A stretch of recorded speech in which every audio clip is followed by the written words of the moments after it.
How do I do this? The next video, Chris, just hit 51 somehow. Okay, so this is an old, you guys seen this before, what it used to be called this, now it's called Canadian Wealth Building. Remember that? Okay. So, but this is, it's old, yes, from 2009, but here's the deal. What this guy says in here still holds true today. There's a guy in here who teaches real estate options. Let me read you what he says. This guy I don't like to say his name, but he recalls an instance when someone asked him about a sandwich deal. Remember what I talked to you about the sandwich deal this morning? About a sandwich deal, where an investor purchases a house using a lease option, and then turns around and lease options it to a tenant. Remember? Get it from the owner, then lease option out at a higher rate. This practice is actually, but that's what he's talking about. And we're going to go a lot more in depth than that, because not only that is that we are going to make our money on the option, and I'm going to show you how to do that. And in reality, what a lot of people will teach you to do is to do lease options, where you own the property and you lease option it out. A lot of people will teach you how to get investors to buy the property, and then you lease option it out and all that stuff. I'm going to teach you how to do that too. It's not my preferred method. My preferred method is I never have to use any money. My preferred method is I don't need any investors. My preferred money are where maybe other people are teaching you that sandwich leases are more difficult, are too hard. In reality, I think after you leave this weekend, you won't want to do it any other way, because the risk is just too much. Okay? Too high. Okay, section 2, Christine. We're on section 2, page 2.1. What is a lease option? It's two separate contracts entered into by two separate legal entities. I'm going to teach you all about that. Not right now, but you'll get this whole thing. And then we have what we call a lease purchase. Is there a difference between a lease option and a lease purchase? They sound different. And they are different. Matter of fact, I went to a John, you attend different classes by different people all the time, right? Yeah. Well, they'll have a lease, and at some point you're going to buy it. There's no option. Which one do you like? Yeah, I like to have a back door. I don't think that you should ever go into any deal, and Charles, we talked about this on an email, didn't we? Just last week. You shouldn't go into this week actually, you shouldn't go into any deal without a back door. Another way out. If you go into a deal and you don't have a back door, whoa, if that door closes, you're in trouble. All right? The option is always a back door. Rent-to-own stands for, known as RTO. Good. Rent-to-own makes financial sense. Yeah, okay. Well, I'll let you read all about that. Market share. It says less than 1% of all homes are lease optioned. You know what that means? Yeah. But is the glass half full or is the glass half empty? Because you can look at it as the shoe salesman. Yes, Brian? Why do you think, you said you've trained thousands of people, why do you think women in minority are Did everybody hear what Brian said? If you train thousands of people doing it, why doesn't everybody do it? People do the last thing first. Because people do the last thing first. The thing you said last, they do their own thing first. Oh, they do, yeah. Could be, they could be, Dave. Yeah, they could do that. Here's they're not hurting enough. The comfort zone is still comfortable, Brian. The main reason that people don't do this thing is the comfort zone is just too comfortable. It takes guts to leave the ruts. If it's comfortable what you're doing, you know, to get out of that comfort zone and do something else, you have to get really uncomfortable. You know, it's like I'm not the biggest. Here's the deal. You don't learn in the good times, you learn in the bad times. You don't learn from everything you've done right, you learn from everything you screwed up. Isn't that true? So wouldn't you rather learn from somebody that's really messed it up and by the way, got back up? Don't you want to learn from the guy that messed it up and then got back up? Listen, I just keep getting back up, I just keep getting back up, and every time I get back up, I'm a little bit smarter. Yes, Christine? The only way you should say that to your biggest failure is because you've taken the biggest risk. You got to step out. You got to step out of the comfort zone. And I guess that's another reason that people don't do it.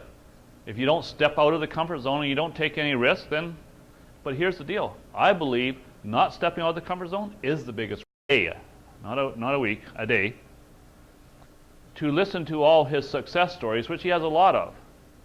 I go to him because he's got some experience and he's screwed it up. And he's also, Tony has coached some of the biggest and the best in the industries, in the different industries, and CEOs of the Fortune 500 companies, and so he's learned from their mistakes as well, to your point, Andrew, hasn't he? Now he passes on that knowledge from learning from other people's mistakes. I think a coach is, in my opinion, not an option. Well, I'll be blunt. I don't know any really successful person that doesn't have a coach. You know, I've been very blessed that, you know, for many of you in this room, I've coached you. And one day I want to be able to pass you on to my coach, because if you think that I'm the end-all and be-all, I'm sorry, I'm not. And I want you to pass me, and I'm going to help you pass me so I can give you the Tony.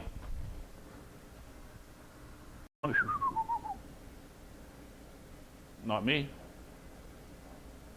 Okay, so Christine, see if you can do this.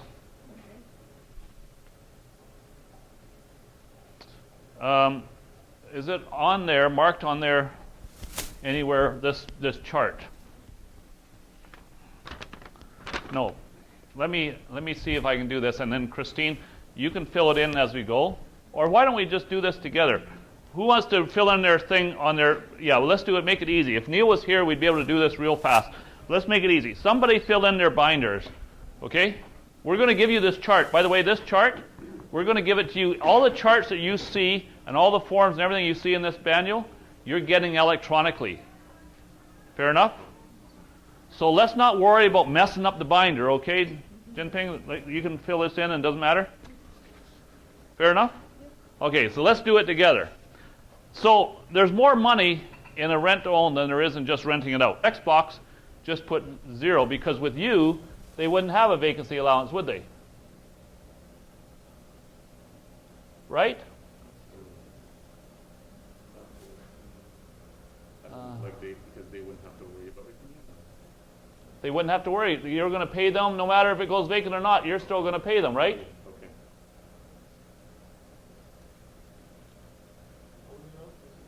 0. 0 with you, 2,700 on the other one.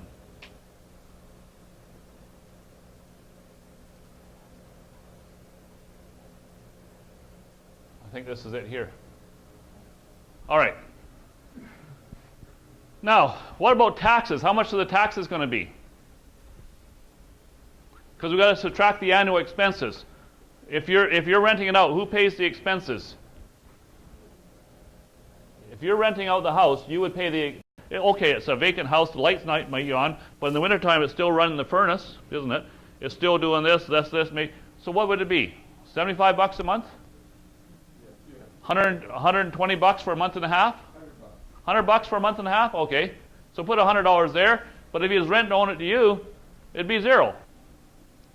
Correct? Should we put 1,200 there for you? Because this is annual, right? Oh. Annual, it's 1,200. It's only for when it's vacant, so. Yeah, so only is vacant, sorry. So $100 annually, not 1,200. Oh, okay. This is annually. I see, okay. So it's $100. Okay? So it's annual gross income. These are annual expenses. And then gas. Who's going to pay the gas when it's not there? Put another 100 bucks. You have created your own job. But that's not what you're doing. You're creating a real estate business, which means you'll be able to walk away from it and still have it run. Okay? So how much to have the neighbor kid come and mow the lawn for a month and a half when the tenant's not there? $50 a month? $75 for lawn and snow then. How about the cable? We don't have to worry about because the tenant's going to pay that, and there's no tenant there, there's no cable. How about management? If it's self-managed, you must consider the cost of your time. If you rent own it to me, Sean, do you have any management costs? Well, No, I'm going to take care of everything, Sean. You don't have any management costs. But if you're going to do it, how much is your time worth to go over there, Sean? To look after the property. And by the way, how often should you go and check your property at minimum? At minimum. How often? Oh, you don't have any pests, Sean. Is that right? true. How many know that's a joke? How many know that's a joke? That's a joke. If you think you're going to rent out and never have any pests, well, you know, fool you once. Okay, but fool you twice. Why do you think management companies are investing $100,000 for one machine, heat machine, to get rid of bed bugs? Why do you think that the pest control companies are mostly working for landlords?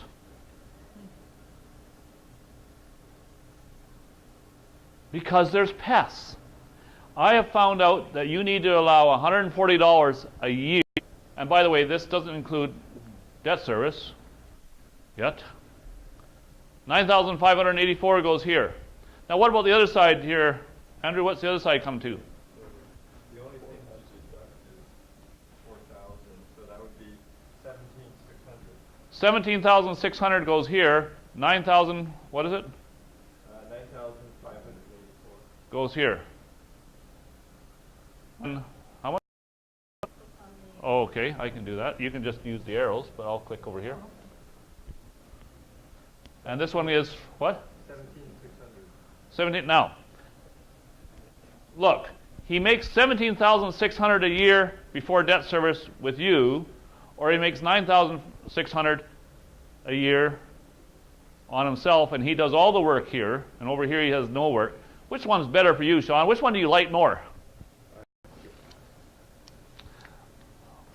Lots of different reasons why you should do this. Now, there's three kinds of money. There's the upfront money, and we're going to go into more detail on this. This is the money that I'm going to give to Sean right off the bat. Let's not use me as an example. Josh, you're going to give Sean an option consideration up front, like 10 grand or something, okay? This is consideration of money payment. How much you're going to rent it to? $1,800 a month, and your principal, your interest, your taxes, your insurance, a little bit of miscellaneous, a little bit of accounting comes to $1,500 a month. So you got like a $300 a month positive cash flow here instead of that $600 a month that you were losing before. Isn't that nice? Mm-hmm. I mean, you were losing money, Sean, on this house, and now you've got a rent-to-own tenant there, Josh, in there. You're making money. Mm-hmm. Isn't this better? I'm going to tell you some stories about this business and how it affects you. I'm going to talk to you about the Law of Property Act. I'm going to show you the corporate structuring and why and what kind of corporate structuring we need to use and why we use it and all the rest of it. That's very, very important. Very important. I'm going to show you how to compensate your realtor. So I always get the question, well, how do you compensate your realtor? I'll show you how I do it, give you some ideas on that. I'm going to show you how to save all those homeowners who have overfinanced their place at 75, 80% loan-to-value mortgages that are just losing money like crazy. I'm going to show you how to buy as many houses as you want. You can just drive down the street and go, I think I'll buy that one. I think I'll buy that one. I'll buy that one. Would that be okay? That's what John does. I market. And is there a difference? I don't know how to market. That's why John is part of the team. I mean, let him do that. I don't. Put me in front of a room. Put me in front of people. I'll sell it. Okay? I mean, well, we're going to probably edit this part out when we show this. Okay? Oh, by the way, whenever you're speaking in front of people, don't do this. You know what this means? I told you that the other day on the thing. It means you're probably lying, right? This kind of thing. Okay? Here's the deal. I used to do courses for a company called Rich Dad. I was told that yours truly was... Okay, so if you were going to work with me, or Sean is going to work with me. And he doesn't have to do any work, and I'm going to take over his property. Well, now I'm going to manage it, I'm going to do all the repairs, if it goes vacant, I'm still going to pay him, da-da-da-da. So he has no work to do himself. And he still makes his income every month. Yeah. Okay. Where were we? Page 24. There's no late payments. There's no vacancies to worry about, Sean. Now, for you, Josh, here's some benefits for you on page 24. Your financial leverage is increased. Why? Did you have to? I'm going to teach you how to not own anything. Here's the deal. Nobody sues a broke person. Who's the most sued person in the world? A landlord. So, Michael, when we get together in July, I'm going to teach you how to make less money, be broke, and not own anything. How about that? Who wants to go coaching with Ross? Isn't that a good advertisement? I'm going to teach you how to make less money, be broke, and not own anything. Freedom, baby!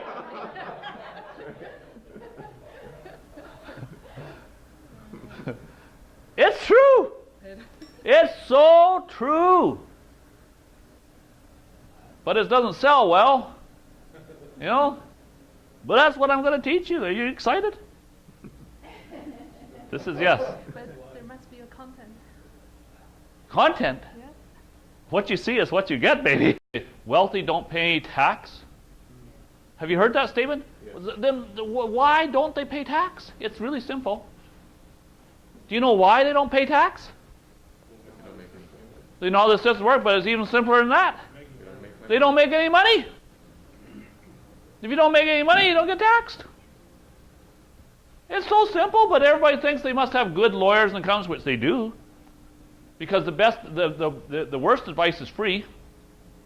I'm going to advise you, you always hire the very best people you can possibly afford.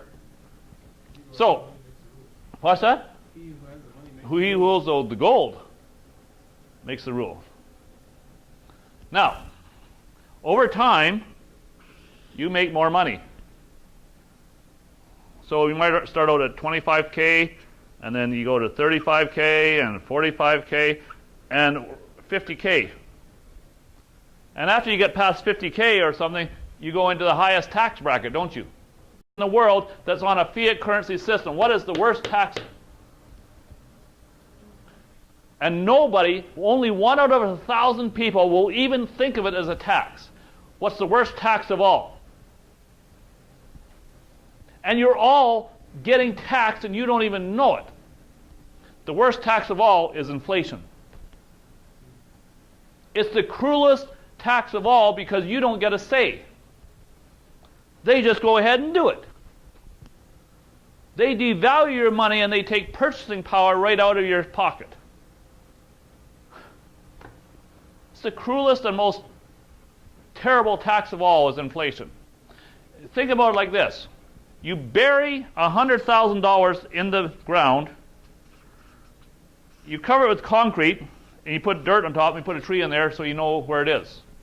And you bury it here because you don't trust the banks, just like me.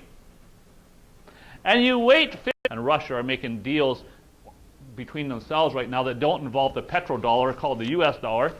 That's because they've lost faith in the US dollar. Just like I did a long time ago. As soon as you lose faith in that currency, it means nothing. Gold, on the other hand, people don't lose. You know that the gold really hasn't changed for 2,000 years? I mean, when Jesus was walking around, you could buy a nice suit, which may be the turban and a robe or something, for a 1 ounce gold coin. You could buy a nice suit. Today you can go and, with a 1 ounce coin, buy a nice suit, about $1,300. So gold didn't change.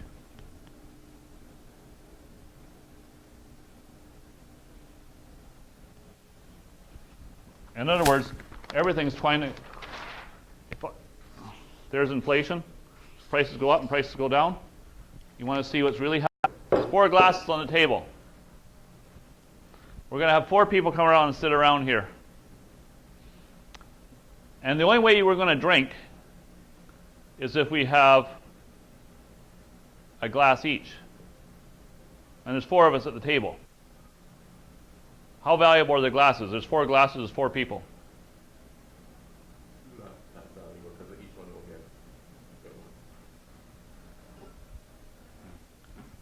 get.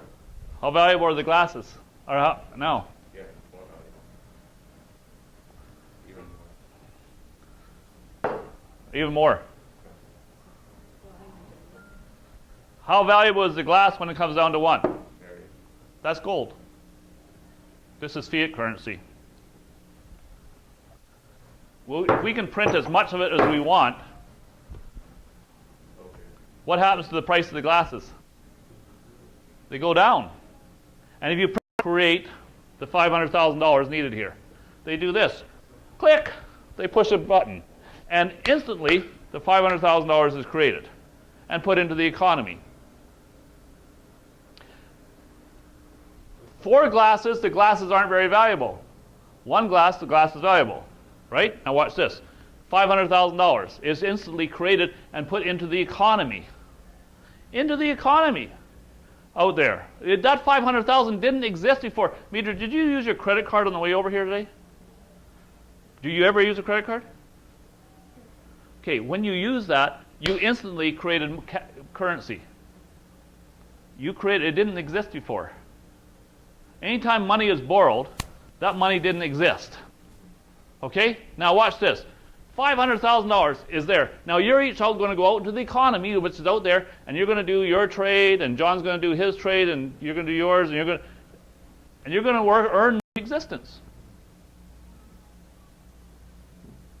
Somebody else is going to have to borrow the money because, and I lent you the $500,000. I didn't lend you another $500,000 because really you pay double back, right? If you borrow 500, it's going to take you $1 million to pay me back because 500,000 is going to be interest. So you're going to have to. Somebody out in the economy, out in this room here, is going to have to borrow more money to pay me back the interest. And by the way, who's going to pay? Where's the interest going to come to borrow the money on that interest? In other words, have you ever heard of the penny doubling story? Maybe. The penny doubles. Today you know 1 cent, and tomorrow it's 2 cents, tomorrow it's 4 cents, tomorrow. That's basically interest. And at some point, this table is going to be loaded with glasses. Billions and billions and trillions of dollars over here. And how much is it worth? Nothing. FIAT. Created out of nothing. Okay, so on page 2.5. Oh, guys, it's 12 o'clock. I keep smelling that. Or that burger smell. Hey, it's 12 o'clock. Let's just finish page 2.5 and then we'll quit, okay? Sure. You guys should have told me something. Yeah. I get excited. You guys enjoying this? How's the morning going? You like this, Mitra? Good stuff? You guys like this stuff? Like I said, I'm going to give you a little bit more than we would have if this was a big room. It's fair enough. But we're still going to get everything covered. Okay, so if your credit's a little screwed up, Josh, we can help you there because we'll give you time to fix it. You know what banks love? Banks love history. They like to know that they're going to lend to good people, and we're going to give you enough time to create that nice.